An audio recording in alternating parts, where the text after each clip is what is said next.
Բարև ձեզ հարգելի հեռուստադիտողներ, Եվրոմեդիայի տաղավարում զրուցելու ենք դեմոկրատական այլընտրանք կուսակցության նախագահ Սուրեն Սուրենյանցի հետ։ Շնորհակալ եմ, պարոն Սուրենյան։ Ես եմ շնորհակալ։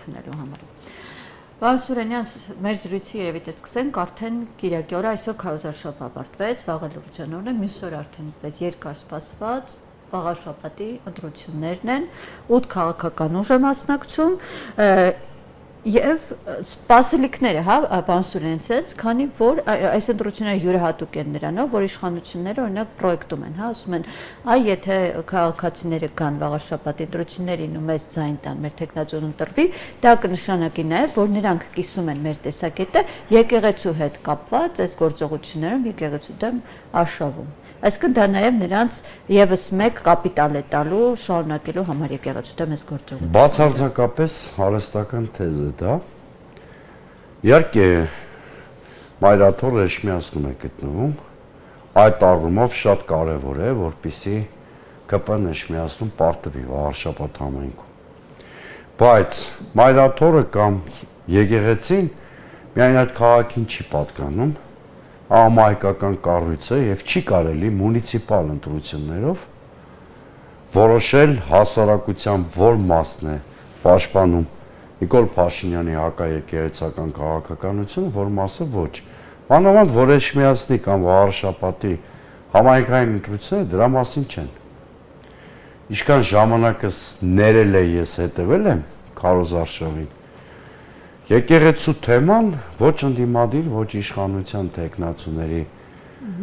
քարոզարշավում առանձնապես մեծտեղ չի զբաղեցրել։ Եթե չհաշվենք մատնի չուդաների մի խմբակի անշնորհքությունը արած, երբ որ նրանք սուտ մատնությամբ կալանավորվեցին ամենայն հայոց կաթողիկոսի եղբայրն ու նրա որդին։ Եթե այս դրվագը հանում ենք, այս ընտրությունների կապը եկեղեցու շուրջ տեղի ունեցող իրադարձությունների հետ շատ դժվար է պատկերացնել։ Դե ամեն դեպքում իշխանությունները այդպես են ներկայացնում։ Իհարկե իրանց այդպես ձեռնտու է։ Մյուս կողմից ես այն մին դիմադիր խոսույթն էլ չեմ ընդունել երբեք, երբ որ մի հատ համայնքային ընտրություն դարձնում են ավայրայրի ճակատամարտի նշանակության հարց եւ ասում են այստեղ որ ԿՊ-ն պարտվեց, ուրեմն համարենք, որ նրա հարցերը Բայց էլի կարևոր ազդեցություն է չէ ունենալու այս համայնքային ցանկացած ընտրություն շատ կարևոր ազդեցություն 26 ընտրությունների ցանկացած ընտրություն, կրկնում եմ, շատ կարևոր ազդեցություն ունի։ Դատելով սոցիոլոգիական հարցումներից 3 կամ 4 կուսակցություն կամ դաշինք են հաջողություն ունենալու։ Թվերի մեջ չխորանանք, հա, այնտեղ իշխանությունը մի հատ իմ կարծիքով կեղծ հարցում է հրամցրել Կան այլ հարցումներ, համենայն դեպս անկախ ձայների քանակից, այդ 3-4-ն են ֆավորիտ։ Ես լիահույս եմ, որ կրկնվելու է Գյումրիի մոդելը,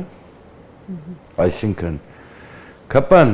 չնայած վերջնակիցը հատելու է ամենաշատ քվեներով, բայց դա չի լինելու 50% գումարած 1։ Գումարած սրան ԿՊ-ի միակ դաշնակիցը այս ընտրություններում Հանրապետությունը չի հաղթարելու 4% այդ սա նշաձողը, սա իմ կարծիքն է։ Այսինքն Գյումրիի սցենարը այստեղ հավանական համարվում է։ Շատ մեծ հավանականություն կա։ Եթե հանկարծ, որովհետև ես չեմ հավատում, որ այն էլ քաղաքային որևէ համայնքում, որտեղ մեծ քաղաք կա, այնպիսին ինչպիսին Էշմիածինն է, ԿՊ-ն հնարավորություն ունի օրինական ընտրությունների միջոցով 50% գումարած 1 ստանալու։ Եթե այդպիսի արդյունք արձանագրվի, ԿՊ-ն 50% գումարած 1 ստանա, ուրեմն ԿՊ-ն ոչ թե հաջողել է քաղաքական առումով, այլ կարող ենք տխրությամբ արձանագրել, եթե Աստված մի արասցի այդպիսի արդյունք արձանագրվի, որ ԿՊ-ն հաջողել է ընտրակ կեղծարարությունը առաջ տանելու համար։ Հնարավ կգնան կեղծիքների այս ընտրությունները։ Իսկ ինչի ոչ։ Ես մի անգամ չէ, մի քանի անգամ հենց ձեր հաղորդմանը ասել եմ։ Մի երկրում, որտեղ քաղաքականավորներ կան, այդ երկրում հաջորդ տրամաբանական գահավիժումը, որ իշխանությունը պիտի անի, ընտրությունների կեղծիքն է։ Դե ինչ են օրինակ քաղաքականավորներ կամ պատանդներ վերցնում ընդդիմությունից, որ դա ճնշման գործիք է, չէ, որպեսզի ահաբեկեն հասարակությանը, ԶԼՄ-ներին, ընդդիմությանը, քաղաքացիական տարբեր խմբերի։ Իսկ ինչ են ուզում ահաբեկել, որպեսզի ենթադրենք ընտրությունները կորցնեն իրենց բովանդակությունը եւ դառնան ֆորմալիստական մի միջոցառում, որի միակ իմաստը լինում է իշխանության վերարտադրությունը։ Պարոն Սուրենյան, քանի որ դուք խոսեցիք Գյումրիի օրինակից, բայց մենք տեսնում ենք, որ անգամ դա, որ քվեներով ընդդիմություն ավելի շատ ձայն է հավաքում իրենց տեխնազուն առաջադրվում, դա երաշխիք չէ, որ իշխանությունը մնալու է ընդդիմության ձեռքում։ Հիմա մենք տեսնում ենք, թե Վանաձորում ինչ վիճակ է, Գյումրիում ինչ իրավիճակ է։ Այսինքն դեռ մի այդ քվեները դեռ երաշխիք չեն իշխանություն ձևավորելու։ Նախտապտի կաշկանդի ընդդիմությանը կամ չվախեցնի, որտեվ անդադ նույն բանը իշխանությունը անել չի կարող, վերջում մի օր այդ բռնության ռեսուրսն էլ է սպառվում։ Ոչինչ, անդադ ընդդիմությունը հաղթի, անդադ իշխանությունը ստիպված լինի դիմել ռեպրեսիվ քայլերի, միջև որ իր զինանոցը ռեպրեսիվ քայլերի դիմելու կսպառվի, դա անսպառ ռեսուրս չի, իմացեք։ Աշխարհի որևէ երկրում բռնությունը անսպառ ռեսուրս չի։ Եթե այդպես լիներ, աշխարհի ոչ մի բռնապետ պարբերաբար քաղբանտարկյալների ազատ չէր արձակի տարբեր պատրվակներով։ Դա շատ լուրջ կաշկանդող հանգամանք է որևէ իշխանության համար։ Ընդ որում երկու իմաստով։ Դա նախ ավելի է գրգռում հասարակությանը, համատարած ատելություն է ձևավորում իշխանությունների հանդեպ։ Ես որպես նախկին քաղաքականավոր դա շատ լավ գիտեմ։ Ցանկացած նոր քաղաքականավորի հետ հասարակության մի հատ նոր խումբ ատելությամբ է լցվում իշխանության հասցեին։ Եվ երկրորդ ինչքան էլ այս իշխանությունների հովանավորները արևմուտքում լինեն եւ աշկ փակեն մի շարք բաների վրա, այնուամենայնիվ արևմուտքը բաղկացած չի միայն բյուրոկրատիայից կամ նեոլիբերալ շահախմբերից, արևմուտքում կան նաեւ անաչառ կառույցներ, ի վերջո հանրային կարծիք, որոնք կալանավորների արկայության պարագայում ճնշում են գործադրում իշխանության վրա։ Մենք եթե այդպես չլիներ, օրինակ իշխանությունները այդքան խոճապի մեջ չէին հայտնվի, երբ որ տեղի ունեցավ Կարսոնին Նարեկ Կարապետյանի հայտնի հարցազրույցը, ինչ էին նրանք։ Դեպ կարծես նրանք էլ պլանավորում են Times պարբերականին հարցազրույց։ Այդպես մամուլով ամեն դեպքում պետության ղեկավարների համար հեշտ է հարցազրույցներ տալը, անկեղծ ես ասեմ։ Այդքան էլ մի բարդ գործ չի։ Ուղղակի Հայաստանում իշխանություն կլինի, թե ընդդիմություն կլինի, արտաքին լուրջ լսարան ունեցող մեդիային տրվող հարցազրույցներ ինքնանպատակ են դարձրել։ Դա միջոց պիտի լինի, շատ կարևոր օրակարգ պիտի ունենաս, որ կարողանաս այդ մեծ լսարանի մեծ պահանջներին էլ ու նշաձողին էլ բավարարես։ Պարոն Սուրենյան, ամեն դեպքում կրկին անդրադառնանք մեր հիմնական թեմային, քանի որ առաջիկա ամենակարևոր քաղաքական իրադարձությունը դա է։ Ինչ կապիտալ, ինչ ռեսուրսներ ունի այս դեպքում իշխող կուսակցությունը, ամեն դեպքում չմոռանանք, որ նրանց տեխնացուն տարբեր ժամանակներում տարբեր պաշտոններ է զբաղեցրել, այդ թվում Խոյ համայնքի ղեկավարը, ու ամեն դեպքում այնտեղի բնակիչների շրջանում քիչ թե շատ աջակցություն ունի։ Դա պետք է ընդունենք ու հաշվի։ Դուք շատ լավ հարց տվեցիք։ Ես որպես Գյումրիի ընտրությունների անմիջական մասնակից քաղաքական ուժի ղեկավար մի շատ կարևոր դիտարկում անեմ։ Այո, Արգիշտի Մեխակյանը բացասական կերպար չէր։ Անուն արդարության ծապտին թունենք, էլ չասեմ, որ հայրը պարապանց անցյալ ունեցող մարդ էր, որը Արարծախյան առաջի պատերազմում իսկապես շատ մեծ ավանդ է ունեցել։ Բայց բացասական կերպար չէր միջև ԿՊ-ի հետ ասոցացում նաև Սարիկ Մինասյանը։ Ձեզ հավատացնում եմ։ Սա վաղուց եմ ճանաչում։ Սարիկ Մինասյանը շատ վաղուց եմ ճանաչում։ Նա ամենևին էլ բացասական կերպար չէր։ Միջև այն պահը, երբ նույնացավ ԿՊ-ի հետ։ Ավելին ասեմ, գուցե հենց այդ շնորհիվ էլ որ շատ բացասական կերպար չի, հիշում եք, չէ՞, Գյումրիում պրայմերիզով ընտրեց ԿՊ-ն իր տեխնացուի։ Հենց ինքն ընտրվեց Սարիկ Մինասյանը, որտեվ պրայմերիզը ինչ է, երբ որ հասարակության մի քիչ ինչ-որ շերտեր։ Դե փուլը լավ ենք հիշում, սկզբում Կարեն Սարուխանյանն էր, հետո Հիմա տեսեք, այսքան ընտրվեց մեկը ԿՊ պոտենցիալ տեխնացուներից, որը օրինակ այդ ձեր ասած Կարեն Սարուխանյանի պես հակառեյտինգ չուներ։ Գյումրեցիները նրան հիմնականում դրական բնութագրիչներով էին հիշում Սարիկ Մինասյանին, մինչև ամբողջովին նույնացավ ԿՊ-ի հետ։ Ոչ թե ինքը նպաստեց ԿՊ-ի վարկանիշի բարձրացմանը, այլ ԿՊ-ի բացասական աուրան տարածվեց Սարիկ Մինասյանի վրա։ Նույնը Արգիշտի վրա է, համոզված եղեք։ Արգիշտին կարող է այլ կուսակցական ցուցակով գնալ, օրինակ, չգիտեմ։ Բավականին բարձր հեղինակություն ունենար։ Հիմա տակը մնացել է ադմինիստրատիվ ռեսուրսը եւ գուցե ինչ-որ չափով Խոյ համայնքի ինչ-որ էլեկտորալ զանգված, որտեղ ասում են ինքը շատ վատ համայնքապետ չի եղել, չգիտեմ ես։ Գուցե այդ դերը, բայց չկարծեք, որ Արգիշտի Մեխակյանը կարող է փոխել ԿՊ-ի դեմքը, ճիշտ հակառակն ալնելու, որտեղ ԿՊ-ն բավականին մեծ հակավարկանիշ արդեն ունի եւ որևէ նույնիսկ դրական կերպար հանդիսացող անձնավորություն չի կարող էապես փոխել այդ բրենդը։ Պարոն Սուրենյան, իսկ ընդդիմությունը ինչ պետք է անի։ Լավ, ենթադրենք, իսկապես հնարավոր եղավ ձայների գերակշռկազմով կոալիցիա կազմել իրենց ներսից տեխնատորանչադրել։ Հետագա գործողությունները որոնք պետք է որ պահպանվեն։ Էշմիածին ընտրությունները Վաղարշապատի Գյումրիի ընտրություններից մի բանով տարբերվում են։ Մենք այդ մարդկանց սիրենք, չսիրենք, նրանց վարկագիծը կամ արժի համակարգ ընդունենք թե ոչ, Գյումրիի ընդդիմադիր սեգմենտում ազդեցիկ լիդերներ կային տեղական մասշտաբի։ Վարդան Ղուկասյան, Մարտուն Գրիգորյան, հա, որոնք կոնսոլիդացնող ինչ-որ ֆակտոր էին։ Եվ մեծավ մասամբ նաև դրա շնորհիվ տեղի ունեցավ ընդդիմադիր դաշտի կոնսոլիդացիան ընտրություններից հետո։ Ակնհայտ ֆավորիտ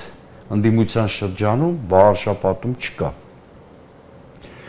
Բայց Վաղարշապատում էլ քաղաքական մոտեցումներ ավելի շատ կան, այսինքն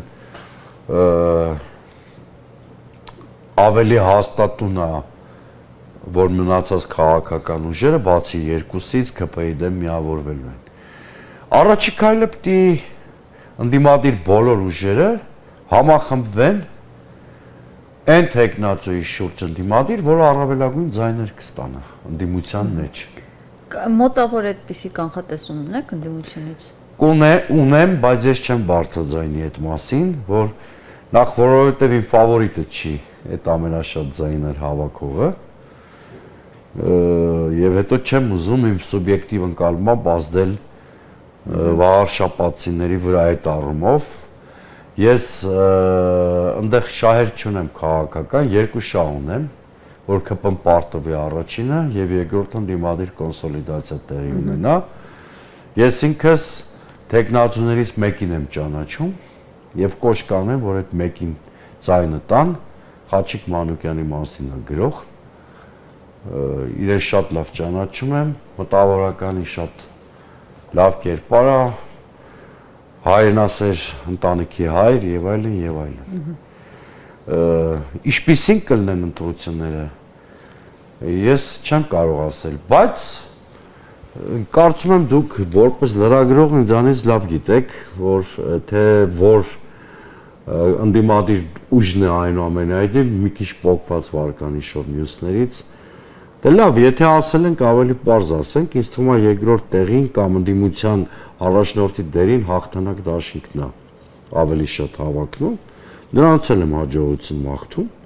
անկախ նրանից ով կլինի ընդդիմության առաջատարը, ընտրություններից հետո մյուսները պիտի կոնսոլիդացվեն այդ դաշինքի կամ ցուցակի առաջին համարի շուրջ։ Եվ վերջում, պարոն Սուրենյան, մեր վերջին քաղաքապետի ընտրությունները, հա, ու առհասարակ վերջին շրջանում կայացած թե խորհրդանական, թե համայնքային ընտրությունները ցույց են տալիս, որ այսօր հիմնական խնդիրը քաղաքացուն համոզելն է, որպեսզի գա ընտրատեղամաս եւ նրան ցույց տալ, որ իսկապես նրա ձայնը կարող է եւ որոշիչ լինել։ Հիմա այդ առումով վաղաշաբաթումս ձեզ ինչ ցուցանիշ կլինի, սպասումներ կան։ Իշխանությունը ամեն ինչ արել է, որ քաղաքացին մնա տանը։ Այս փուլում ձեզ չթվա պատահական, որ հենց վարշապատի ընտրությունների ժամանակ Վարդանիկ օպերացիան արեցին։ Դա ինչ էր նշանակում։ Իրենք ուզում էին հասարակությանը հասկացնեին, որ ում ուզում ընտրեք, միևնույնն է, համայնքապետ դառնալու է Նիկոլ Փաշինյանի սրտի թեկնածուն։ Դրա համար հենց այդ Էջմիածնի ընտրությունների գործընթացի ժամանակ Վարդան Ղուկասյանի նկատմամբ այդ ռեպրեսիան կիրառեցին։ Երկրորդը իշխանությունները տեսնում եք մոտավորապես վերջին օրերին ինչ մեդիա գրոհ են իրականացնում այդ սոցիոլոգիական կեղծ հարցումը, որ տիրաժավորում են այսօր ամբողջ օրը 100 անգամ աշկի սնկել, հա, ըստ էության այդ 50 քանի տոկոսը մտադիր են նկարել կամ ինչ-որ ձևով ստանալ, դրա համար են այդքան տիրաժավորում, բայց մյուս կողմից բավականին էֆեկտիվ աշխատել են նաև ընդդիմադիր խմբակցությունները, ուժերը, ես համենայն դեպս շատ տեսել եմ, որ շատ ակտիվ ընտրական կամպանիա, թե հաղթանակ դաշինքն է տարել, թե հայրենիք կուսակցությունը Խաչիկ Մանուկյանի գլխավորությամբ, թե Մայր Հայաստանը, առնվազն այս 3 քաղաքական ուժերի բավականին ակտիվ դերակատարություն Էջմիածնում տեսել եմ, եւ ես հույս ունեմ, որ ի վերջո այս երկու կոնտրաստային վիճակը հասարակության վրա այն առումով կազդի, որ հասարակությունը կորոշի նաև Գյումրիում տեղի ունեցածի համար ապտակ հասցնել իշխանությանը։ Հիմա հենց այդ կռիվն է գնում։ Իշխանությունը պիտի հաղթի հասարակությանը, թե հասարակությունը կհաղթի իշխանությանը։ Որովհետև այո, դուք շատ առաջի հարցը ձեր իշխանության տրամադրությունների մասին շատ լեգիտիմ էր։ Հիմա իշխանությունը պատրանք է ստեղծում, որ իրենք շարունակում են հասարակության մեծամասնության մանդատի կրողը լինել, որ այ եթե հաղթենք Էջմիածնում նշանակում է վեհարանի հարցը լուծված է, որ այ եթե Էջմիածնում հաղթեն, գուցե որոշեն, մանավանդ Նիկոլ Փաշինյանը երեք շատ բացահայտ դրա մասին խոսել է, օրինակ ասում էր երկու նախագահների կուսակցությունները կամ երկու նախագահների ուժերը չպետք է լինեն խորհրդարանում, չէ՞։ Էջմիածին նաև դրա համար է կարևոր։ Ինքը տեղական ընտրությունա գլոբալ քաղաքականության վրա երկրի չի ազդում, բայց օրինակ իշխանությունները եթե հաջողության հասնեն հանգած 50% գումարած ստանան, էլ կարևոր չի լինի մյուս ուժերը քանի տոկոս են ստացել բացարձակապես, որովհետև իշխանությունը կներեք ժողովրդական կամ քաղաքային բառապաշարով պետք է ասեմ, այնքան են հաբրգելու դրանից հետո, որ որոշելու են որ կուսակցությանը թույլ տան համապետական ընտրությունների մասնակցել, որին չէ, ում ֆիլտրել, ում գլուխը շոյեն։ Հետևաբար վաղաշաբաթ Էջմիածնի ընտրությունները դրանով են կարևոր։ Թե չէ բոլորս էլ հասկանում ենք, որ դա տեղական ընտրություն է, մեծ հաշվով ոչ ներքին քաղաքականության վրա է ազդելու, ոչ արտաքին քաղաքականության, բայց լակմուսի թուղթ է, որտեղ կամ ժողովուրդը պետք է քաշի իշխանության ականջները կամ հակառակը։ Բնականաբար ես շատ կցանկանամ, որ ժողովուրդը քաշի ականջները։ Ես ինքս ասացի, որ տեխնացուներից մեկին եմ ճանաչում, բնականաբար իրան եմ նախընտրում, բայց գլոբալ հաշվով կոչ եմ անում քաղաքացիներին, վաղաշաբաթցիներին գնալ ընտրության մտքում մերժելով երկու թիվ, 3-ն ու 7-ը։ Մնացած ցանկացած ընտրություն ես կհամարեմ նաև իմ հաղթանակը։ Շնորհակալ եմ ձեզ զրույցի համար, պարոն Սուրենյաց։ Հարգելի հեռուստադիտողներ, ես հիշեցնեմ, որ զրուցում ենք Դեմոկրատական այլընտրանք կուսակցության նախագահ Սուրեն Սուրենյանցի հետ։ Շնորհակալ եմ հետևելու համար։